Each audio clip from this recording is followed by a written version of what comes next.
50 miles an hour. Yeah. So that means they're constantly chopping through and sampling the air, a bit like a fast jet effectively. You don't get affected by turbulence. Yeah. You can fly through rotor along the edges of hills. It's smoother as well. It's very smooth flight.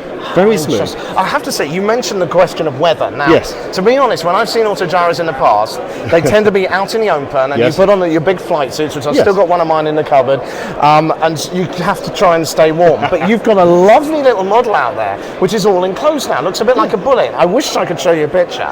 But can you tell us a little bit about that one? Certainly. I mean, we have two sides to the aircraft. We have the open aircraft, the motorcycle of the skies. Yes, you do wrap it warm. You put on a heated clothing. It's very cold. I'm sorry, Jerry. But it's so much fun. The visibility is astonishing because you can literally look out the side and you look straight down. Right. It's amazing visibility. Right. Then we've got our new fully enclosed one, which we call Calidus, and that aircraft is very sleek. It's a brand new design.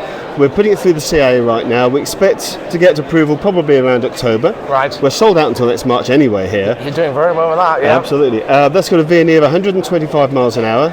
A range of about 400 miles, maybe 500, depending on how lean we get it to fly.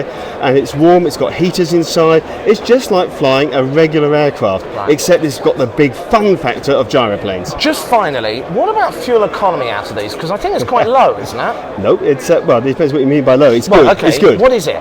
We burn about 12 litres of MoGas an hour at about 80 miles an hour. Yeah, but if you consider that compared to an LSA, well, that's about 2/3 of that. Yeah.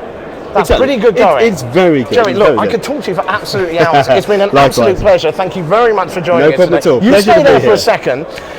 Now, one of the things we were talking about in Prague was about the Tecnam 2006T, the twin.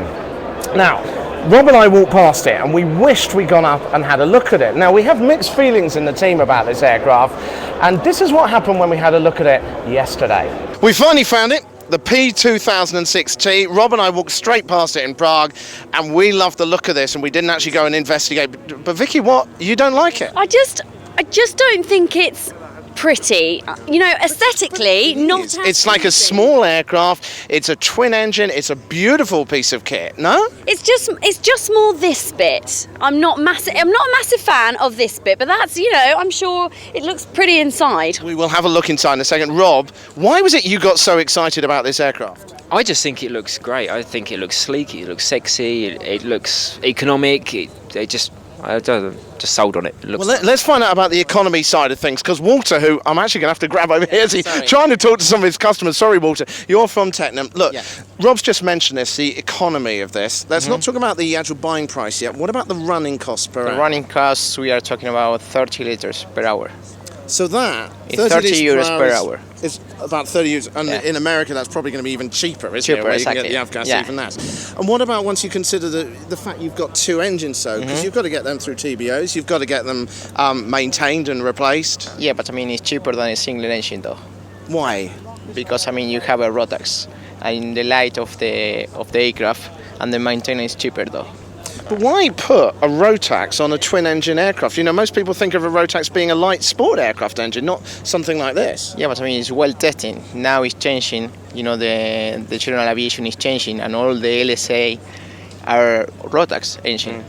Because I mean, it's cheaper. The maintenance is not like too complicated than the others. So. Yeah, so people know it now. It's a reliable brand, really, isn't it? For us, we have sold at least more than 3,000 aircraft, and we don't have any problem with Rotax. So yeah, so why not use it? Right, we're going to go and crawl inside. Vicky, I'm going to leave you with that. Thank you very much.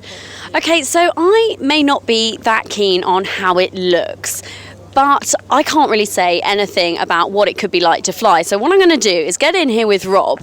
Now, Rob, as a pilot, what are your first impressions about the layout of this plane? Oh, I think it just looks amazing, and it's actually quite beneficial that you've got a lot more dials on the guy on the right hand side than you have on the left hand side as well. So for training and that kind of thing, you give actually the guy on the right hand side a lot more information.